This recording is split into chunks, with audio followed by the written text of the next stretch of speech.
नको नको तो उन्हाळा असं वाटत असेल तर करा ट्राय ही रेसिपी आणि मिळवा थंडावा उन्हाळ्यात.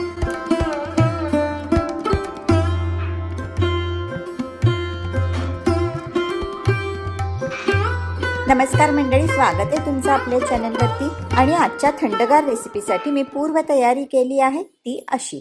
पहिल्यांदा 2 टेबलस्पून कॉर्नफ्लोअर घेतलाय. तर जेव्हा आपण मापाने कुठली गोष्ट घेतो तेव्हा ती कशी मोजायची, हा असा चमचा भरायचा व त्यातला जिन्नस न दाबता वरून असं बोट फिरवायचं, म्हणजे हा झाला परफेक्ट 1 टेबलस्पून. कारण काही रेसिपीत परफेक्ट माप लागतं. वस्तूंचं प्रमाण थोडं जरी कमी जास्त झालं तरी पदार्थ बिघडू शकतो.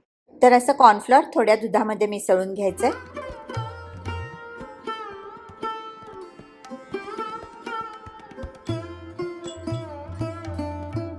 मग घेतली 4 टेबलस्पून साखर आणि त्यात घातलं साखर बुडेल इतपत, म्हणजे 2 टेबलस्पून पाणी.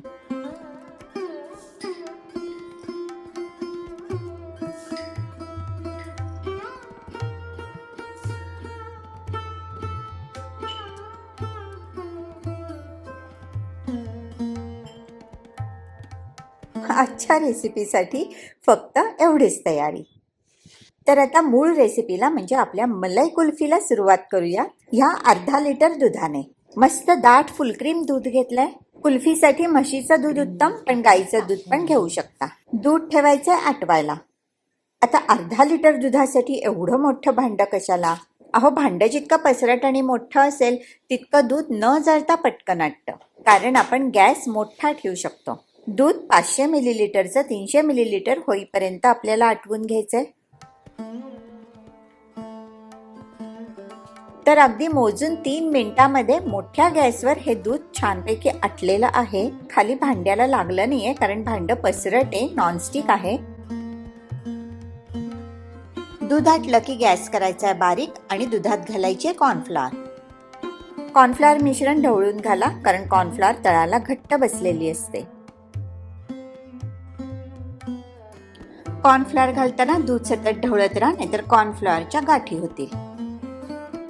हे बघा, इतपत घट्ट झालंय दूध. आणि गार झालं की हे अजून घट्ट होतं बरं. पण दूध जरा जास्त आटलं गेलं, फार घट्ट वाटलं तर कुठल्याही स्टेजला आपण साधं दूध घालून मिश्रण सरसरीत करू शकतो. घालते 4 टेबलस्पून कंडेन्स मिल्क. हे कंडेन्स मिल्क घट्ट आहे, पण काही कंडेन्स मिल्क पातळ असतात, तर त्याचा एखाद दुसरा चमचा जास्त घाला. उन्हाळ्यासाठी स्ट्रॉबेरी आईस्क्रीम, पेरूचं आईस्क्रीम आणि कैरीच्या पन्ह्यांची रेसिपी पोस्ट केलेली आहे. त्यांची लिंक डिस्क्रिप्शन बॉक्समध्ये देते, तर त्या रेसिपी जरूर बघा.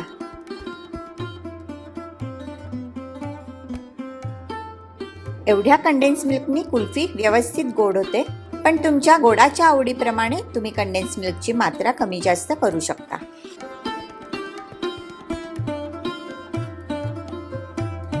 करायला घेऊयात कॅरमल. साखर पाण्याचं मिश्रण सोनेरी होईपर्यंत शिजवून घ्यायचंय.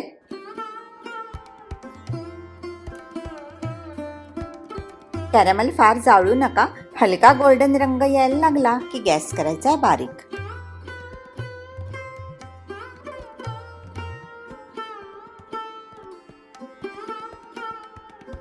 असा मध्यम गोल्डन रंग आला की गॅस करायचा बंद. आणि हे कॅरमल लगेच गरम दुधात घालायचंय, कारण गार दुधात घातलं तर कॅरमल दुधात न मिसळता घट्ट होईल व त्याची बनेल टॉफी. कॅरमल विरघळेपर्यंत दुधाखाली मंदच गॅस चालू राहू देत. एकजीव झालं की गॅस बंद करून कुल्फीच्या किंवा इतर कुठल्याही मोल्डमध्ये, किंवा मोल्ड नसतील तर चक्क डब्यात पण कुल्फी सेट करू शकता.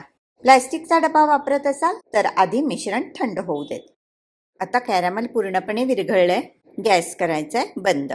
गार झाल्यावर कुल्फीचं मिश्रण जास्त घट्ट वाटतंय, म्हणून थोडंसं दूध घालते. कुल्फीचं मिश्रण इतपत दाट असेल की त्याच्यामध्ये पाण्याचं प्रमाण कमी असतं आणि कुल्फीमध्ये क्रिस्टल्स राहत नाहीत आणि कुल्फी सॉफ्ट होते. आणि मी या मोल्डमध्ये कुल्फी सेट करणार आहे. ही कन्सिस्टन्सी एकदम परफेक्ट आहे. अर्धा लिटर दुधामध्ये 6 ते 7 वाट्या कुल्फी बनते, म्हणजे 6 ते 7 लोकांना ही कुल्फी पुरते. एअर बबल्स म्हणजे हवेचे बुडबुडे जाण्यासाठी कुल्फी थोडीशी टॅप करायची.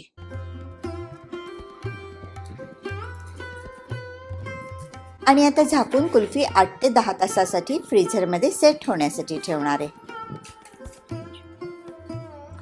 ही बघा, दुसऱ्या दिवशी मी फ्रीझरमधनं कुल्फी बाहेर काढते. मस्त थंडगार कुल्फी तयार आहे. कुल्फी मस्त सेट झाली आहे. त्याचा रंग आणि रूपच सांगतंय की ही कुल्फी अतिशय सॉफ्ट आणि टेस्टी असणार आहे.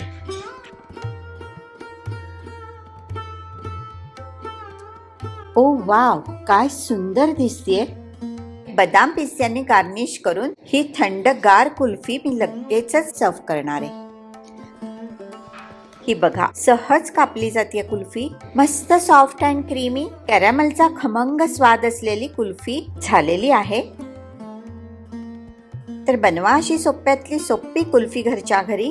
आणि कशी झाली मला कॉमेंट बॉक्स मध्ये लिहून नक्की सांगा. पुढच्या व्हिडिओमध्ये बघूयात कुल्फीचे अजून काही इंटरेस्टिंग प्रकार. तर स्टे ट्यून. आणि हो, चॅनल सबस्क्राईब करून तुमचा मोलाचा हातभार लावाल अशी आशा आणि विनंती. रेसिपी आवडल्यास लाईक करायला विसरू नका. भेटूयात पुढच्या व्हिडिओत. तोपर्यंत मस्त रहा आणि स्वस्थ रहा. ही रेसिपी बघितल्याबद्दल सगळ्यांचे मनापासून आभार.